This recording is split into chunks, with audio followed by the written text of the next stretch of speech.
Before turning 35, Helen was left alone by her beloved husband Ben, who left her for a young and playful paramedic, Trudy. Trudy had come to their village after finishing medical school and had her eye on a married man with 2 children.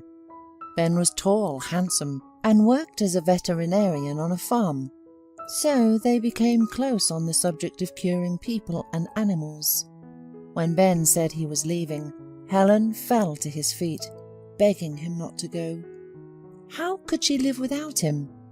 They had 2 children together, Peter, who was 5 years old, and Susan, who was 3. But Ben kept saying the same thing. He wouldn't abandon their children, he would help, but his true love was Trudy, and he left with just 1 suitcase. Then they moved to a neighbouring district with his new wife. Helen cried and cried, but then she pulled herself together. It wasn't right for her children to see their mother always crying, and although she loved him more than life itself, she was able to strangle that love in her heart.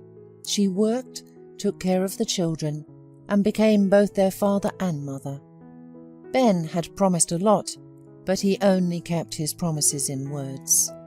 In the 10 years since he left his family, he never once visited his son or daughter, only sent small alimony. He didn't even send birthday cards to the children, even though he lived only 100 kilometers away from the village where his former family lived. The children cried for their dad at first, but then they got used to it, and Helen got used to being without male support. She worked in the farm canteen during the planting and harvesting seasons, and in the farm in the winter. She did everything to ensure that her children lacked nothing. She didn't look at men anymore. Now she saw them as a source of pain and betrayal. Helen became like a robot. Work, home, children, and that was it. No personal life, no joy. Although she had joy, admiring how her children grew up and how well they studied, it was the most important thing in her life. But sometimes at night, Helen would cry over her ruined woman life. No one would hug her, cuddle her. But in the morning the tears were forgotten, and she used to rush to work again, then to her children. She cooked, washed, sewed, even helped them with their studies. She was always good at math, but she couldn't turn that skill into a profession. Her parents were poor. They couldn't afford to teach her, and then she got married. In general, things turned out the way they did. And then terrible news came. Helen learned that Ben and Trudy had died. They were hit by a train at a railway crossing while driving a service car. Helen cried with her children. Even though they hadn't seen for a long time, she felt sorry for Ben. And Trudy, even though she was a homewrecker, she certainly didn't deserve such a horrible fate. Helen even decided to go to the funeral. But then she found out that Trudy's elderly parents were going to bury Ben and their daughter in the city where they lived. And Helen also learned that Ben and Trudy had a daughter left behind. She was 10 years old at the time. Trudy's parents couldn't take her in. They were both sick, barely able to walk, and other relatives apparently refused to be involved. Ben's sister, who had approved of her brother when he had left Helen, immediately declared that she had 4 of her own children to feed and wouldn't be able to take in her niece. In short, after the funeral, they planned to take Amanda to an orphanage. Upon learning of this, Helen became pensive and distracted. She cooked in the canteen, and because of this thoughtfulness, she either poured more salt than necessary or even sugared the potatoes once. The director scolded her at first, but then realized that something was troubling her. She asked, and Helen spilled everything. "I can't get Amanda out of my head. I understand that she's a stranger to me, but she's Ben's daughter, and I loved him. Yes, I forced myself to forget, or at least I thought I did, but my heart still aches when I remember him, and when I think about what he had to endure in his last moments, I feel sorry for him to tears, and there's no anger. And now this little girl. Can you imagine losing both parents at once? And her relatives don't want her. Helen, what are you thinking? Scolded the director. Don't be foolish. What do you need this girl for? You have to raise your own children. Peter will finish school in a couple of years, and then he'll need to study further, and Susan is growing up too. I understand all that, but I feel sorry for the girl, Helen answered, lowering her head, and then she made a decision. She went to the neighbouring district, found out everything and saw Amanda. Her grandparents were still watching over her. The old people were crying because they couldn't take the girl with them to the city. They could barely walk. It's a good thing that kind people helped with their daughters' and son-in-law's funerals, but they couldn't afford to take care of their granddaughter. When they found out who Helen was, they were confused. Why did she want this? But Helen simply said, Amanda is my children's sister. How can I abandon her? Trudy's parents were amazed, and then they thanked the woman warmly for saving their granddaughter from an orphanage. Amanda turned out to be a sweet girl, well-mannered and quiet.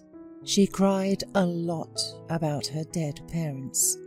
Helen comforted her as best she could and promised her that everything would be fine. She would get to know her brother and sister, and the pain would fade away. And Amanda trustingly hugged the woman. No, Helen didn't try to become her mother. She was just a good friend to the lonely girl. But her 15-year-old son, Peter, and 13-year-old daughter, Susan, didn't like their little sister. They saw her only as the one who had taken their father away from them. Helen scolded them in vain when Amanda was not there. I was able to forgive the offence, and Amanda is not to blame for anything. So please, stop treating her so badly. She is your sister. But her own children were like deaf.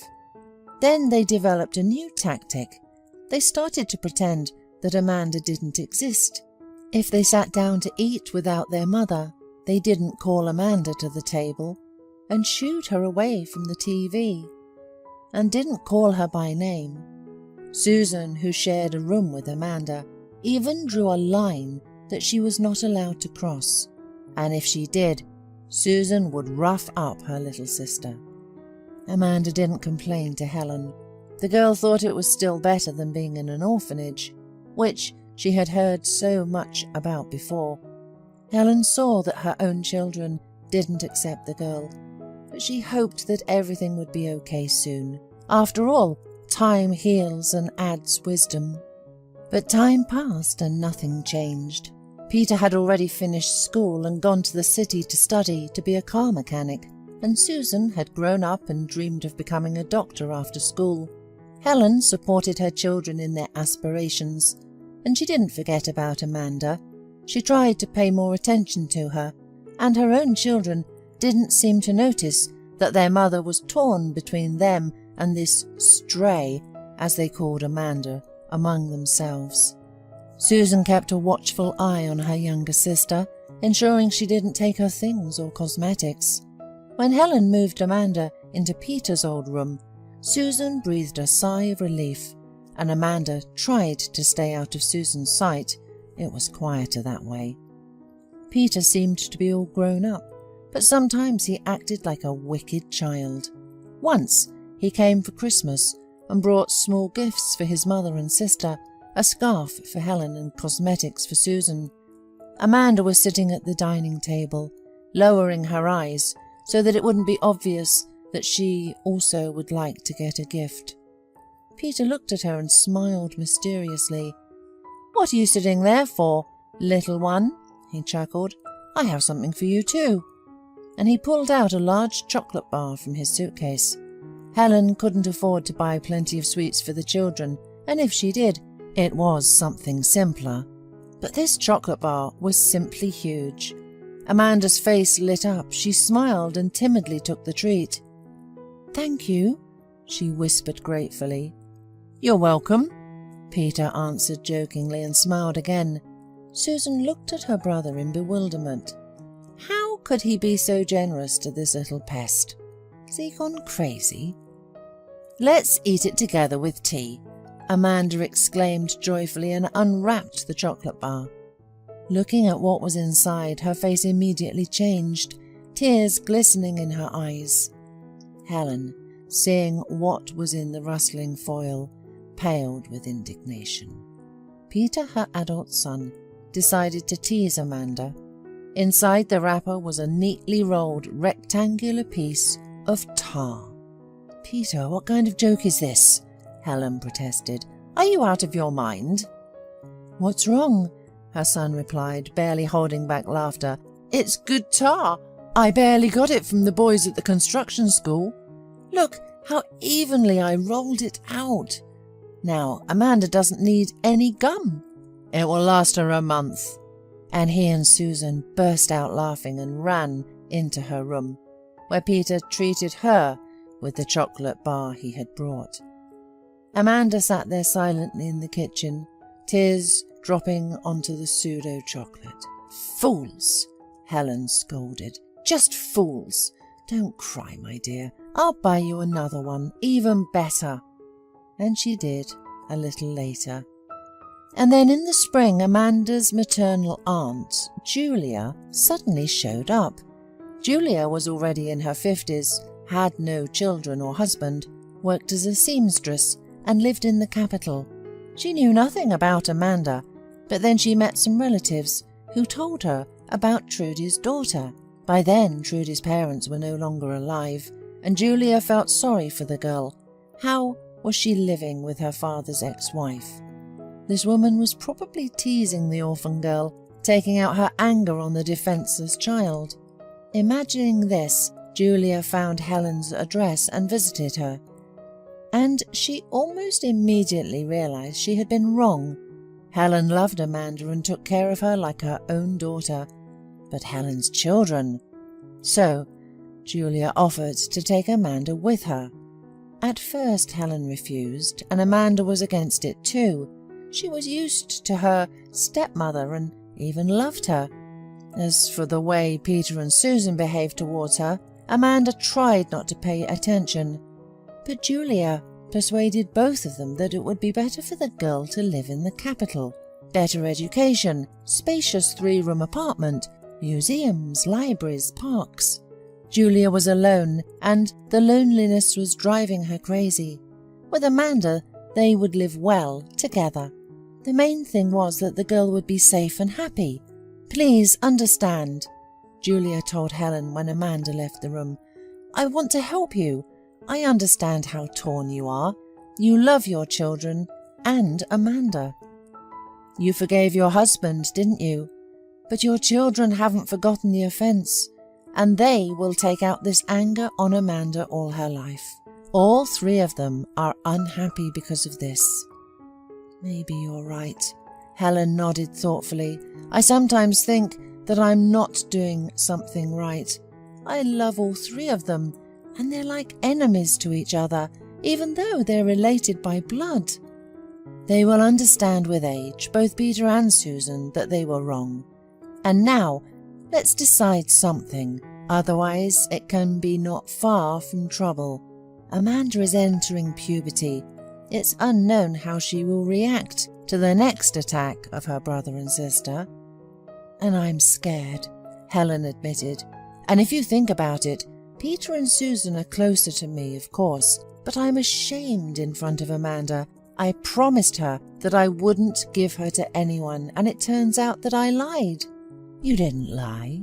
It just didn't quite work out. It happens, and Amanda will be fine with me. We just need to convince her to go with me. I'm attached to her very much, although she's the daughter of a woman who had broken my family." Helen sobbed, wiping away tears. The women didn't notice that Amanda was standing behind the door and heard everything. The girl understood how difficult it was for Helen to choose between her and her own children, and Amanda wisely decided not to torment her second mother anymore. After all, no matter how you look at it, her presence will always remind her of her husband's betrayal, and Peter and Susan would calm down. It's better to communicate at a distance. That same evening, Amanda said she would go with Julia. Helen cried, hugging the girl who had become dear to her over this time, and the girl cried, promising to write letters and that they would definitely see each other again. Peter and Susan finally breathed a sigh of relief that they had finally fused this stray. Years went by, and Susan left her mother long ago. She graduated, as she had dreamed, as a doctor.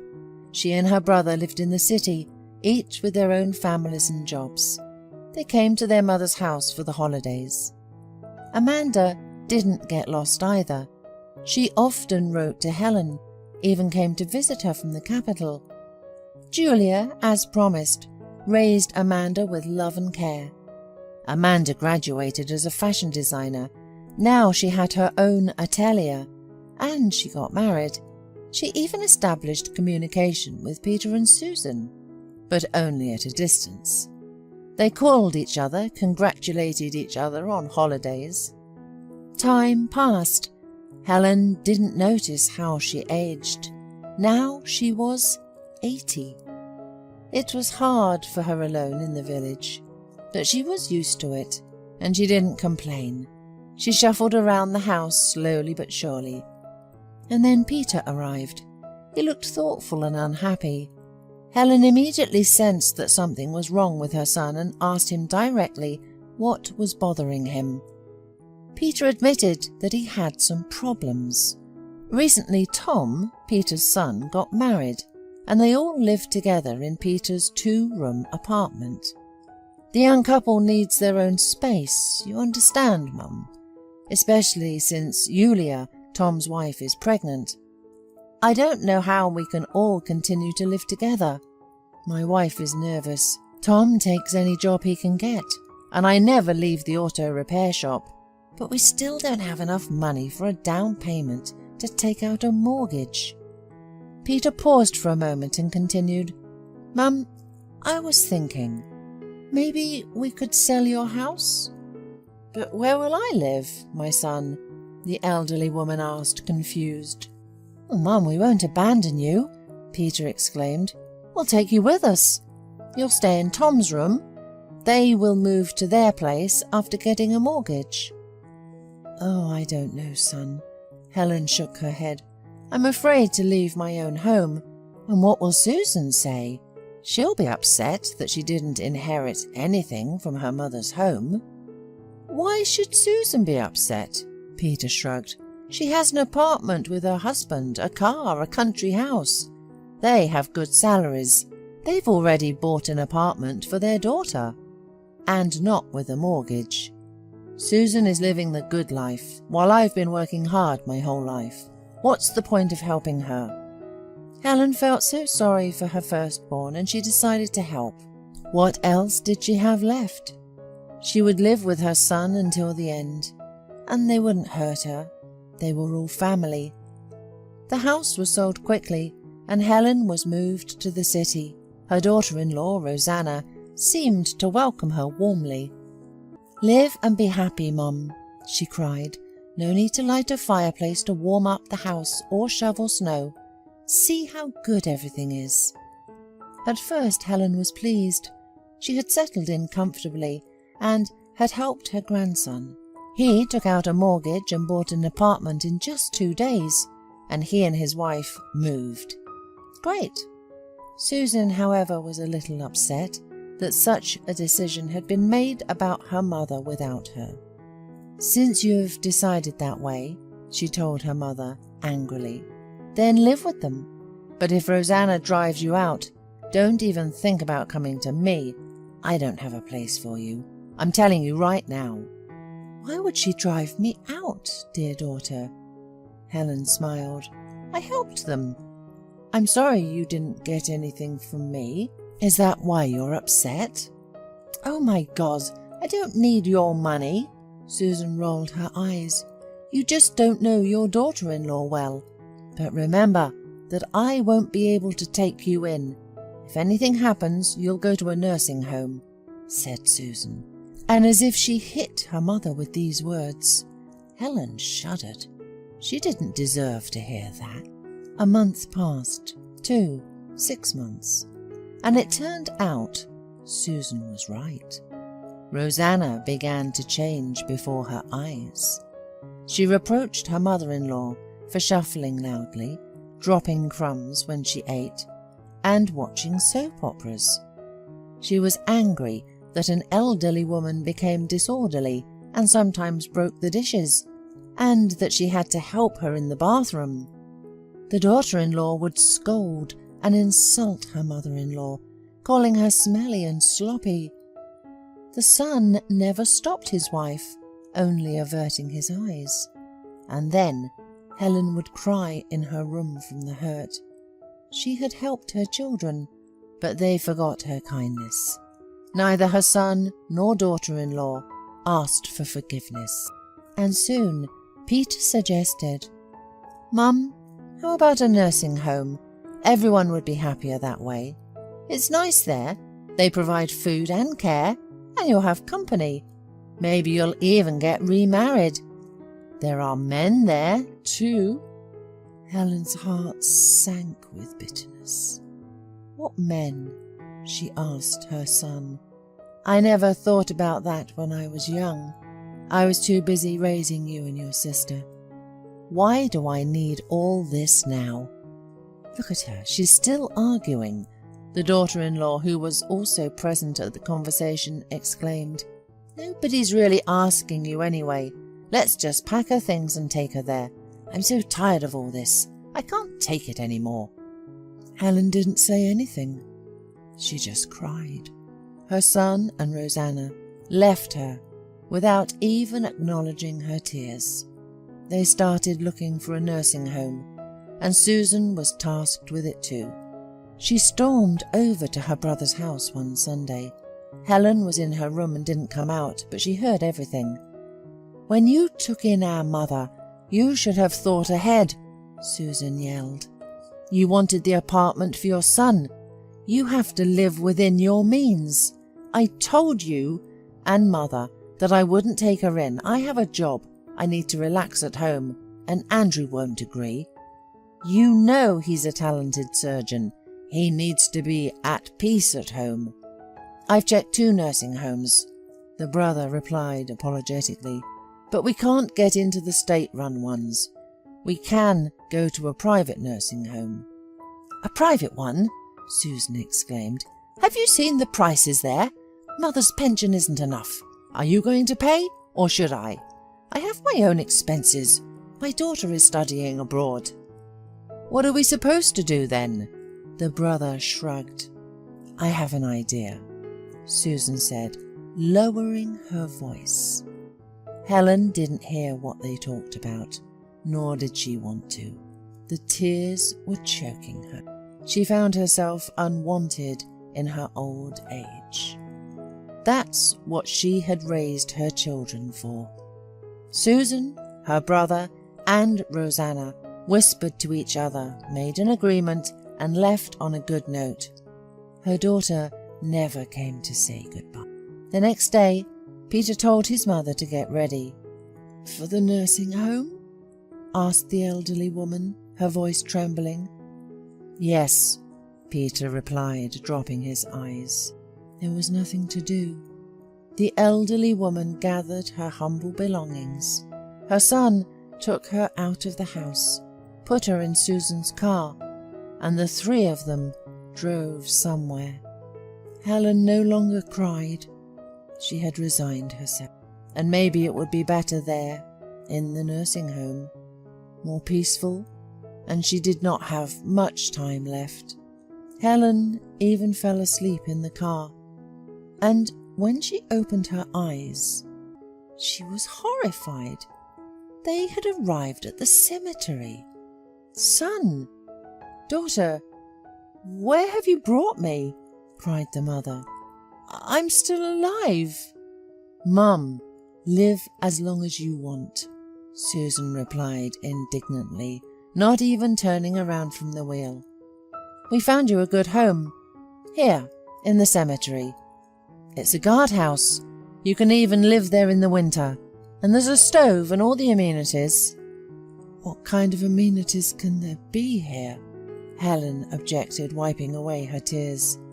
"Oh, Mum, don't be capricious," her son replied from the front passenger seat. "You've lived like this in the village all your life, and you can do it here too. And besides, you'll have an assistant, the cemetery guard. He lives right there. A good elderly man. He agreed to look after you for a small fee," her daughter continued. "And also, Mum, don't be offended, but I'll keep your pension card. I'll use it to pay the guard and bring you food." Hearing all this, Helen trembled. Her own children were going to throw her away like garbage. At that moment, the guard approached the car. He turned out to be a shabby-looking man, clearly fond of hitting the bottle. "Well, where's the old lady?" he croaked, peering into the car. "Ah, there she is. Well, hello, Granny. Let's go get acquainted." And he laughed so hard that all three in the car shuddered. But nevertheless, the son and daughter pulled their mother out of the car and let her go to the guardhouse. The elderly woman was so horrified that she couldn't feel her legs. Suddenly, someone called out to them at the gate. They turned around and saw a slim, pretty and stylishly dressed woman in her 40s. "Helen, is that you?" the woman exclaimed in surprise. "Peter, Susan, what's going on here?"